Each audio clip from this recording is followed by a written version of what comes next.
સમગ્ર ગુજરાતમાં વ્યાજખોરો નાબૂદી ઝુંબેશ અંતર્ગત ગુજરાત પોલીસ દ્વારા કાર્યવાહી થઈ તેના ભાગરૂપે અમરેલી જિલ્લાના પોલીસ અધિક્ષક હિમકરસિંહ સાહેબની સૂચના અને માર્ગદર્શન હેઠળ બગસરા પોલીસ સ્ટેશન ખાતે અમરેલીના ડીવાયએસપી ચિરાગ દેસાઈના અધ્યક્ષ સ્થાને બેઠકનું આયોજન કરવાનું વ્યાજખોરો નાબૂદી ઝુંબેશ અંતર્ગત માર્ગદર્શન આપવામાં આવ્યું હતું। બેઠકમાં બગસરા શહેરના સામાજિક રાજકીય સહિત વિવિધ સંસ્થાઓના આગેવાનો ઉપસ્થિત રહ્યા હતા। હાલ રાજ્યવ્યાપી વ્યાજખોરી નાબૂદી અંતર્ગત ઝુંબેશ ચાલુ છે, ત્યારે ઊંચા વ્યાજમાં કોઈ વ્યક્તિ પીડિત હોય અને વ્યાજ અંગે મુશ્કેલ હોય તો તેને જાણ કરવા ડીએસપી ચિરાગ દેસાઈ દ્વારા અનુરોધ કરવામાં આવ્યો। આ બેઠકમાં ચેમ્બર ઓફ કોમર્સ સહિતના વિવિધ સંસ્થાના આગેવાનો અને મહાનુભાવો સહિતના શહેરના ગ્રામ્યમાંથી લોકો ઉપસ્થિત રહ્યા હતા। હાલમાં ગુજરાત પોલીસ દ્વારા જ્યારે વ્યાજખોરો વિરુદ્ધ એક ઝુંબેશ સ્વરૂપે એક ડ્રાઈવનું આયોજન રાખવામાં આવ્યું છે।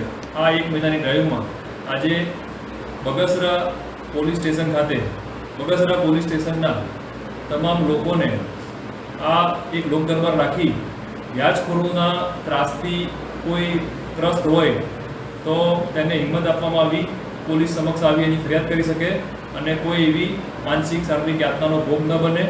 તથા આ સાથે જ જે ગુજરાત મની લેન્ડર્સ એક્ટ જે કાયદો ગુજરાત સરકારનો છે તે મુજબ જે લોન કોણ આપી શકે અને કેટલા દરે આપી શકે તેની સમજ બગસરા પોલીસ સ્ટેશનના આમ જનોને કરવામાં આવી અને તમામ લોકોને મીડિયાના માધ્યમથી વિનંતી કરીશ કે આ વ્યાજખોરીના ત્રાસથી કોઈ ભોગ બન્યા હોય તો પોલીસ સમક્ષ આવશો, કાયદેસરની કડક કાર્યવાહી કરવામાં આવશે।